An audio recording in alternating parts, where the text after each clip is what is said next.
enquanto que a ideia de quando você sai da vida familiar, não só da maneira que aquela família ensinou você a ver ao mundo e pensar, você vai começar a pensar como um Buda. E você vai ver o mundo como um Buda via.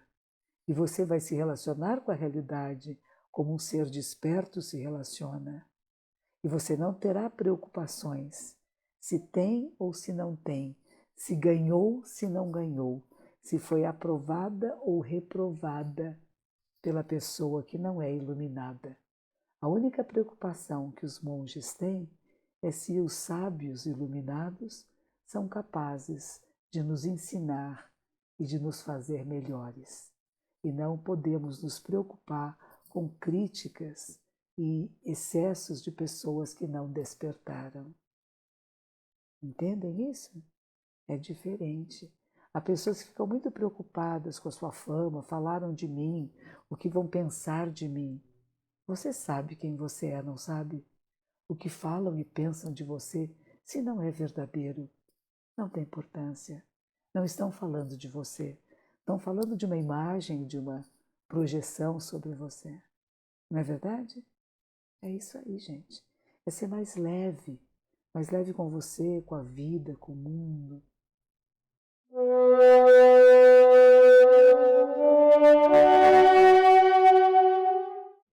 Quando o Buda estava no mundo, essa bhikkhuni obteve os 6 poderes místicos e o estado de um arahant. Ela ia de casa em casa das mulheres nobres e constantemente elogiava o Dharma de deixar a vida familiar, dizendo a todas as senhoras aristocráticas: irmãs, vocês devem deixar a vida familiar. E as mulheres nobres diziam: somos jovens, no máximo das nossas figuras, da nossa beleza. Manter os preceitos seria difícil. Algumas vezes, talvez, a gente quebrasse os preceitos. E a monja dizia: se você quebrar os preceitos, quebre-os, mas deixe a vida familiar. E elas falavam: se nós quebrarmos os preceitos, nós cairemos no inferno. Por que nós deveríamos arriscar quebrá-los? E a monja respondia: se você cair no inferno, você cai. E as mulheres nobres riam, dizendo: no inferno, nós teríamos que receber a retribuição das nossas faltas. Por que deveríamos nos arriscar em cair? E a monja dizia: eu mesma me lembro, durante uma vida anterior, eu era uma prostituta e usava todas as espécies de roupas e falava palavras pesadas. Um dia, como uma brincadeira, eu coloquei os hábitos de uma monja. E por causa disso, causas diretas e indiretas, na época do Buda Kasyapa, eu me tornei uma monja.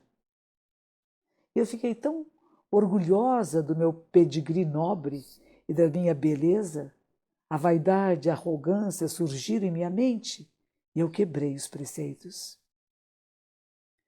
Devido ao erro de quebrar os preceitos, eu caí nos infernos e sofri por vários erros feitos. Mas depois de sofrer, eu finalmente encontrei Shakyamuni Buda. Deixei a vida familiar, obtive os 6 poderes místicos e a verdade de um arahant. Assim eu sei que quando nós deixamos a vida familiar e recebemos os preceitos, mesmo que nós os quebremos, devido aos preceitos das causas diretas e indiretas, nós podemos obter a verdade de um arahant. Se eu apenas houvesse feito mal, sem os preceitos como causas diretas e indiretas, eu não teria obtido a verdade. No passado, eu caí no inferno, era após era. E quando eu consegui sair do inferno, eu teria me tornado uma pessoa má.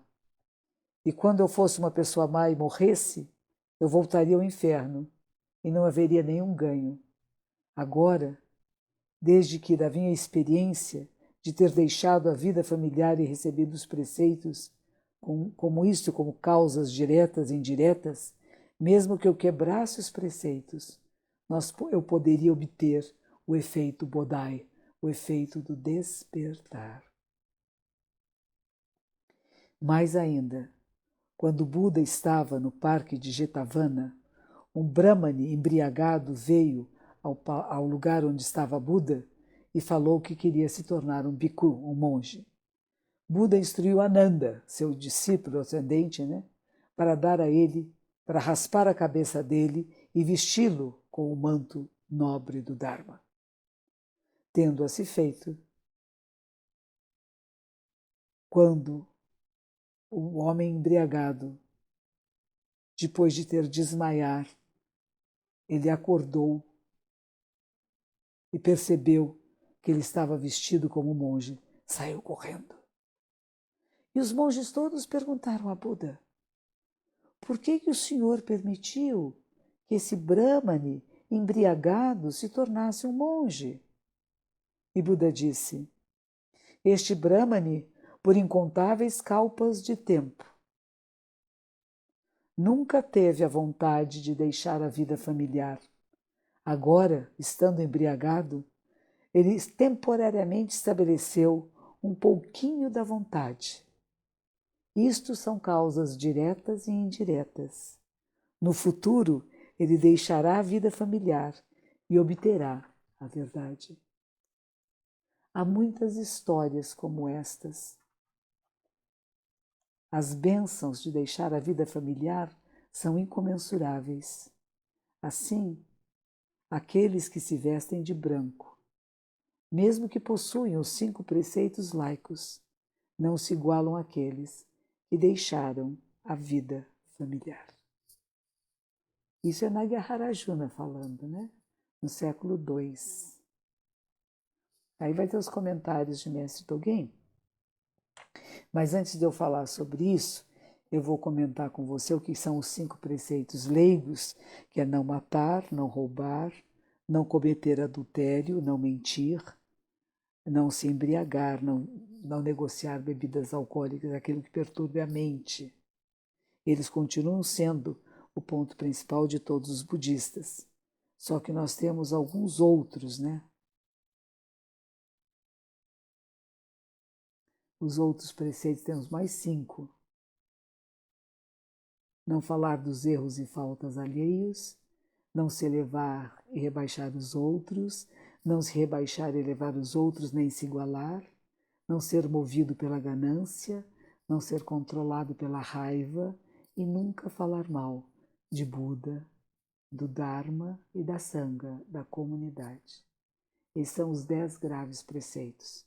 E depois há 48 preceitos menores e há vários 250 preceitos para monges, 350 para monjas. É uma grande quantidade de regras e sub-regras, mas elas são todas baseadas em 3 preceitos puros que dizem não fazer o mal, fazer o bem e fazer o bem a todos os seres.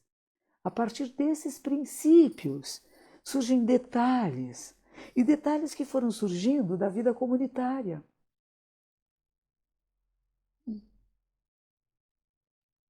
Vamos ver agora o que diz Mestre Dogen. E não é verdade? Eu tenho uma praticante dessa comunidade, ela é muito devota, muito dedicada, ela se interessa pelo Dharma, ela estuda, ela pratica, mas ela tem uma empresa na qual o marido ajudava, o marido está adoentado. Então ela agora está com 2 vezes a tarefa que ela tinha, além das tarefas que ela tem de organizar a sua casa. A mãezinha dela doente, ela tem que ter cuidadoras, muitas vezes ela tem que preparar as refeições. Então as tarefas dela aumentaram e o tempo dela de prática e de participação nas nossas atividades teve que diminuir. E é disso que eles estão dizendo. Não é que a pessoa leiga seja incapaz de ter libertação, claro que é. Mas o seu tempo, a sua família, as suas atividades para se manter, todas essas vão fazer com que tenha que ter outra forma de pensar no mundo. Enquanto que a sugestão de Buda naquela época é que as pessoas que saíssem da vida familiar não só iam mudar o seu olhar para a realidade e para a sua própria família, como também não precisariam ficar preocupados com o ganho, porque viveriam de esmolas. Não precisariam ficar preocupados em ser famosos, respeitados, porque tinham se despojados desses valores. Percebe? Então, quando você se despoja dos valores, não me importa se gostam de mim ou não, não me importa se vão me apoiar para ser candidato ou candidata, quer seja a presidência da República, ao governo do Estado, ao Senado. Não tenho essas preocupações de ter uma posição. Eu quero servir. E onde que eu posso melhor servir?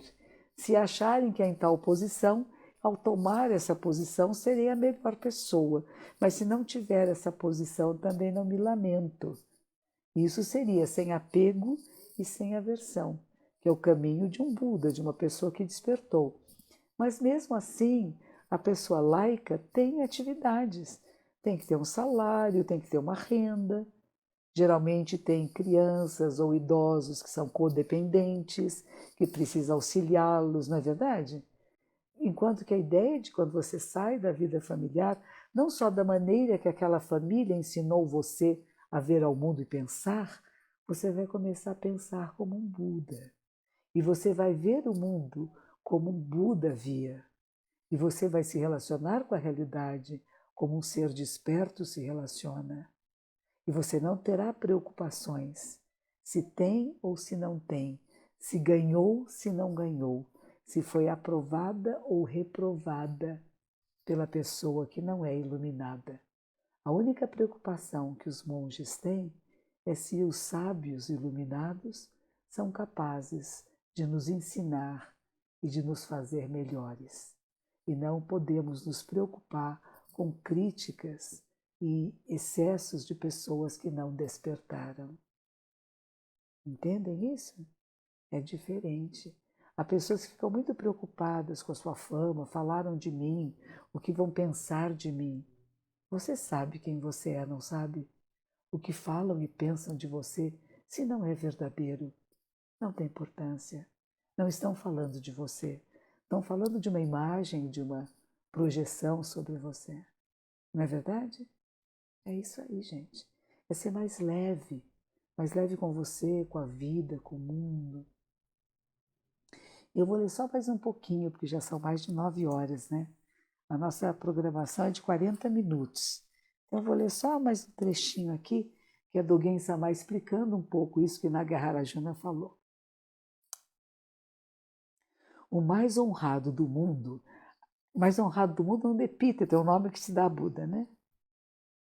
Permitiu que o Brahmane embriagado deixasse a vida familiar e recebesse os preceitos, assim plantando pela primeira vez a semente da obtenção da verdade. Desde tempos muito antigos até hoje, permitindo aos seres que ainda não têm, nos quais faltam o mérito de desejar deixar a vida familiar, que nunca foram capazes de obter o estado de Budai, você fazer com que eles tenham essa ambição já é uma coisa boa. Eu tive várias pessoas a quem eu dei ordenação monástica. E vocês sabem que alguns deles desistiram. Mas eles criaram uma causa. E talvez não agora, mas mais tarde, eles possam entender o que é deixar a vida familiar e o que é essa libertação que fala Buda. Criamos causas e condições. Mesmo aqueles que quebraram os preceitos e se afastaram, pelo fato de haverem se tornado monges e monjas, esses méritos, essas benesses continuam produzindo efeitos até que eles vão se dar conta do erro que cometeram e vão retornar ao caminho correto. Por isso não há preocupação com aqueles que se afastaram, porque já foi criada uma causa que vai criar condições para que no futuro tenham o completo despertar e se unam à grande sanga dos Budas e Bodhisattvas. Assim o Brahmane, porque ele estava embriagado, por um instante estabeleceu a vontade que estava dentro dele de raspar a cabeça e receber os preceitos, de se tornar um monge. E o período no qual ele ficou sóbrio depois não foi muito longo, mas o princípio desse mérito é que precisa ser preservado e nós deveríamos promover essas raízes benéficas de obtenção da verdade, como o mais honrado do mundo fez nessa história, com palavras douradas da verdadeira filosofia e a vontade original do Tathagata, que se manifesta no mundo. Tathagata, aquele que vem, vai, do assim como é.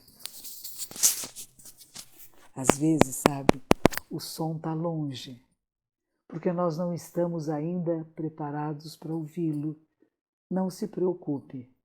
Quando você não conseguir ouvir, talvez não seja para você essa frase. Não se preocupe. O que você ouvir é suficiente para você. Esse livro se chama Shobogenzo. Shobogenzo. Olha o tesouro do verdadeiro Dharma. Ele ainda não tem em português.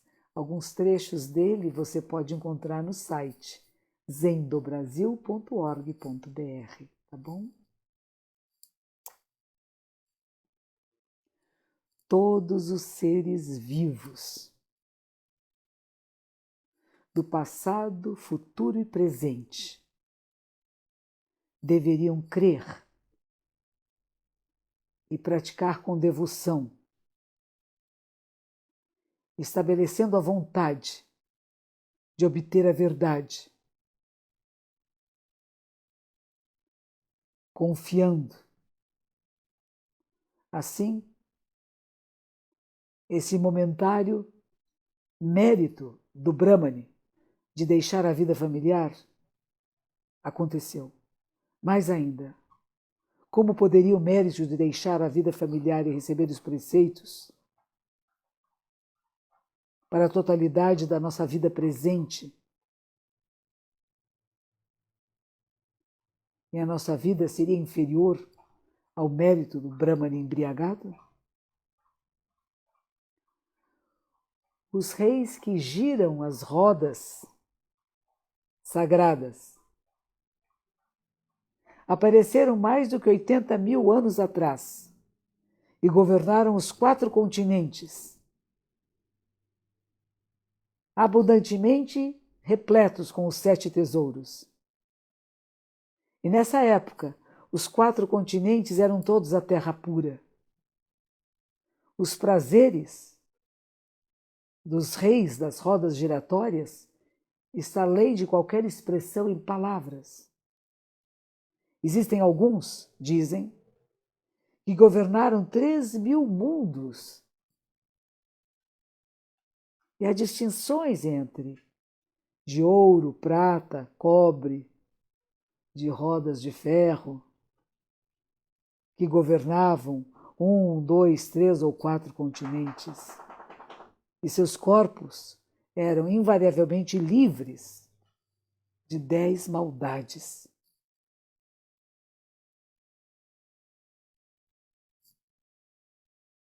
As 10 maldades, eu vou dizer para você, né? Que não pode fazer, viu? Matar, roubar, abusar da sexualidade, mentir, ficar elogiando os outros autores, usar palavras abusivas, ter 2 faces ao falar, ter ganância, raiva e pontos de vista errôneos. As pessoas se libertam disso, sabe? Eba! Embora esses sagrados reis das rodas giratórias fossem abundantemente repletos com prazeres, quando um pequeno fio de cabelo branco surgia em suas cabeças, eles abdicavam o trono ao príncipe herdeiro e de uma só vez deixavam a família, colocavam o manto budista, entravam as montanhas ou florestas para praticar. E assim, no final de suas vidas, inevitavelmente nasciam no céu de Brahma. Colocavam esse fio de cabelo branco numa caixinha de prata e colocavam no Palácio Real para ser transmitido ao seu sucessor. E esse sucessor, também quando nascesse o cabelo branco, fazia exatamente a mesma coisa.